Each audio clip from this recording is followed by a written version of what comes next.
Book of Esper के episode number 631 की starting में हम लोग देखते हैं कि एंसेस्टर यून बोलते हैं, तुम लोगों को क्या लगता है तुम लोग मेरी क्लैन के होने का प्रिटेंड कर सकते हो? तुम दोनों फूल्स, तुम दोनों ने यून क्लैन के फॉरबिडन ग्राउंड को पार किया है, इसीलिए तुम दोनों डेथ डिजर्व करते हो।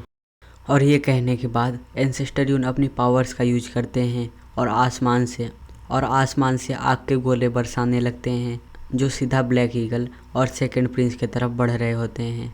जब वे सब आग के गोले उन दोनों की तरफ बढ़ने लगते हैं तभी सेकंड प्रिंस एक बॉटल निकालता है जिसके अंदर एक आँख जैसी चीज़ होती है और वो एंसेस्टर से कहता है, एंसेस्टर रुकिए, हम लोग क्लैन हेड के फाइनल यूज के कारण यहाँ पर आए हैं, ये हमारा प्रूफ है। और वो बहुत ही ज़्यादा डरा होता है और जब वो अपनी आँख खोल कर देखता है तो एंसेस्टर के अटैक गायब हो गए होते हैं।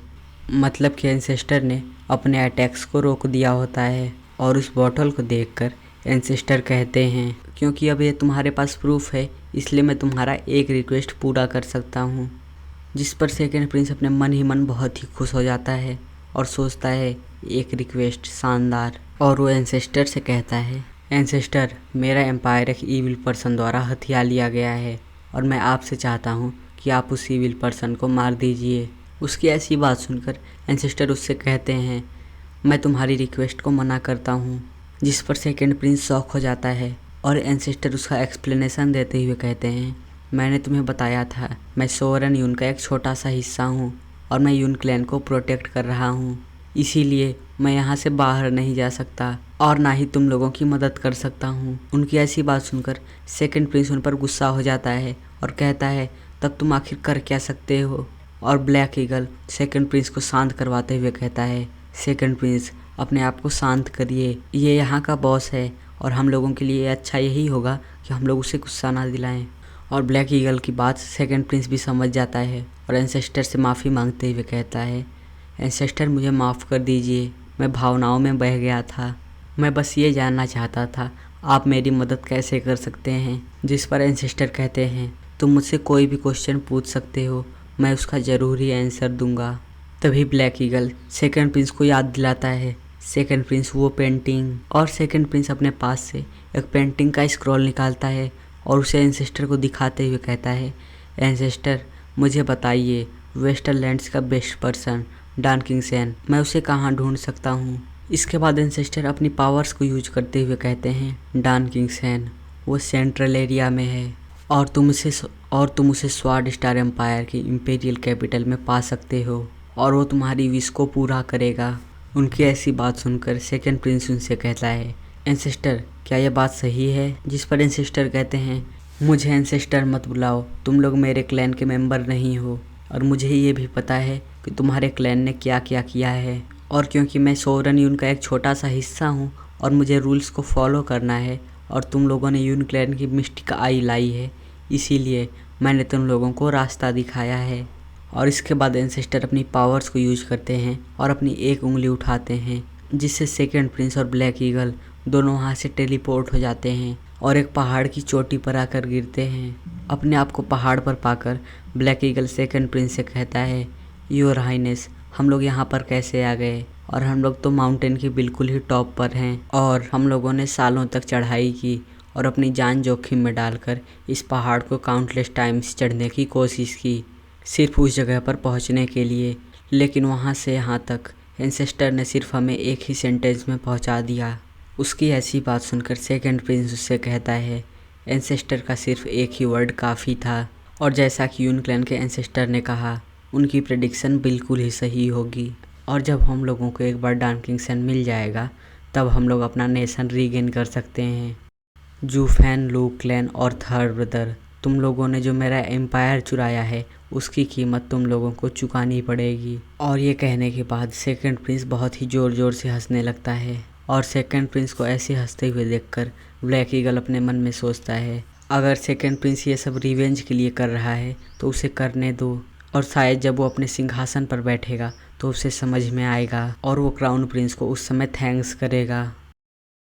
और उसके ये सोचने के साथ ही सीन यून क्लैन के एंसेस्टर पर शिफ्ट होता है जहाँ पर वो अपने मन में सोच रहे होते हैं उस सेकंड प्रिंस का गोल लूक लैन, जू फैन और उसके थर्ड ब्रदर से बदला लेना है। लेकिन लूक लैन और उसके ब्रदर का भाग्य क्लियर है और सिर्फ जू फैन ही ऐसा है जिसका भाग्य मैं पढ़ नहीं पा रहा हूँ। क्या ये ऐसा हो सकता है कि वो भाग्य के बाहर जीता है? अगर ऐसा होता है तो वो बहुत ही बड़ा वेरिएबल बन जाएगा। और इसके बाद सीन डीमन स्कीमिंग सेक्ट की तरफ शिफ्ट होता है, जहाँ पर वो लोग अपने क्लैन में लगभग पहुँच ही गए होते हैं और उनका वेलकम करने के लिए सेक्ट लीडर और सेक्ट के कुछ एल्डर्स आए होते हैं। और उन लोगों को देखकर वेनरेबल यान हंसते हुए अपना हाथ हिलाते हैं और उनसे कहते हैं, वो यूई, तुम हम लोगों का वेलकम करने के लिए खुद चल कर आए हो। और उनकी इतना बोलने की देर ही थी कि सेक्ट लीडर वुई उनके चेहरे पर एक जोरदार लात मारता है, जिससे वो घिसटते हुए दूर चले जाते हैं। और सभी लोग वेनरेबल यान की तरफ देखने लगते हैं। और फिर वेनरेबल यान उठते हैं और वुई को गालियां देते हुए कहते हैं, क्या तुमने अपना दिमाग खो दिया है? हम लोगों ने अपना जान जोखिम में डालकर डबल ड्रैगन गैदरिंग में सेक्ट की ग्लोरी के लिए फाइट की है, और क्या तुम इस तरीके से मुझे वो चुकाने वाले हो? और तुमने मेरे साथ ऐसा क्यों किया? वेनरेबल यान की ऐसी बात सुनकर सेक्ट लीडर कहता है, क्या तुम्हें ये सब पूछने की अभी भी हिम्मत बची है? 2 महीने पहले जब तुमने मुझे एक सेंडिंग जेट भेजा और मुझे बताया कि तुम लोग 2 महीने में वापस आ रहे हो, लेकिन तुमने मुझे किसी भी डिटेल्स के बारे में नहीं बताया और तुम में कुछ ज़्यादा ही हिम्मत आ गई है। और इन 2 महीने में मैं चैन से बैठ तक नहीं पाया हूँ। तुम मोटू, तुम्हें तो मुझे एक ज़ोरदार किक मारनी चाहिए थी। सेक्ट लीडर की ऐसी बात सुनकर वेनरेबल यान कहते हैं, क्या मैं भूल गया था? और वेनरेबल यान की ऐसी बात सुनकर वुई और भी गुस्सा हो जाता है और कहता है, आखिर तुम इतना इम्पोर्टेंट चीज़ कैसे भूल सकते हो? तुम अपनी इच्छा के बारे में लिखना भूल सकते हो, लेकिन तुम सेक्ट की पोजीशन के बारे में कैसे भूल सकते हो? और क्या हम लोग इतना हार गए कि हम लोग लोअर 3 सेक्ट में सबसे नीचे आ गए, इसीलिए तुम मुझे कुछ भी नहीं बता रहे हो? और वेनरेबल यान और भी मज़ा लेते हुए कहते हैं, वही, तुम्हें क्या लगता है हम लोग किस पोजीशन पर आए हैं? और तभी सेक्ट लीडर का ध्यान जूफैन की तरफ जाता है, जहाँ पर जूफैन बोलता है, तुम दोनों जाओ और इन दोनों के लिए कुछ रूम्स अरेंज कर दो। और वो दोनों डिसाइपल्स कहते हैं, ठीक है स्टीवर्ड जू। और लड़कियों के लिए रूम अरेंज करवाता देखकर वुई जूफैन से कहता है, जूफैन, तुमसे किसने कह दिया कि तुम बाहर की लड़कियों को सेक्ट में ला सकते हो? ये हमारे रूल के खिलाफ है। वुई को जूफैन पर इस तरह चिल्लाते देखकर वेनरेबल यान उससे कहते हैं, वो दोनों बस आई हैं और चली जाएंगी, और तुम उन दोनों को रहने क्यों नहीं देते? और जूफैन को ही डबल ड्रैगन गैदरिंग का सबसे ज़्यादा क्रेडिट जाता है, और अगर वहाँ पर वो नहीं रहता तो हम लोग ज़्यादा कुछ नहीं कर पाते। और फिर वेनरेबल यान वुई के कान में जाकर बताते हैं, अगर मैं सच सच बताऊँ तो इस बार हम लोगों ने, और हमें कुछ नहीं दिखाया जाता है कि वेनरेबल यान ने उनसे क्या बोला होता है। लेकिन वेनरेबल यान की बात सुनकर वुई कहता है, तुमने क्या कहा? और उसके ये कहने के साथ ही ये चैप्टर एंड हो जाता है। और अगर आपको ये चैप्टर अच्छा लगा हो तो इस चैनल को सब्सक्राइब करके इस वीडियो को लाइक कर देना।